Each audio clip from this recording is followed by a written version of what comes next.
Sumbawanga juzi wakakosa hoja, wakasema ni birthday ya mama, wakapika masufuria ya wali, matokeo yake wakaenda kugawa ubwabwa stendi kwa sababu hawakupata mtu wa kula kule walikoweka ile shughuli. Ndugu zangu,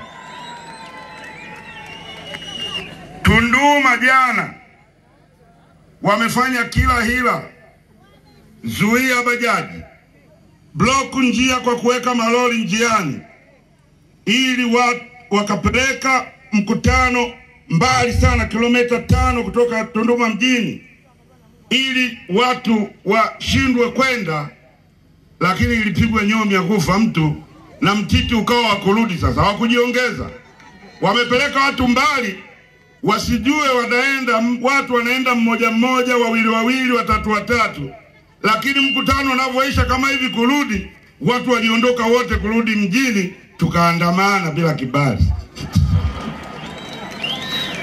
Lakini sasa unawaambiaje watu wanaandamana wakati wanarudi nyumbani?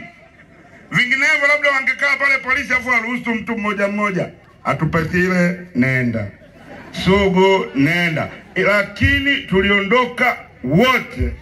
Kulikuwa na mtiti, nafikiri na nyinyi wenye vya kupiatela mmeona mtiti wa Tunduma jana. Ndugu zangu, hii ndio kazi tunaoifanya. Tuko kwenye ziara maalum kabisa ya operation. Operation hii ni muhimu, naweza kusema, kuliko operation zozote zilizowahi kufanywa na chama. Paramount kabisa. Na hii inatokana na nini? Matokeo itakayoenda kuleta iwapo mtatuunga mkono. Ndugu zangu, tumekuja na operation no reform no election, bila mabadiliko.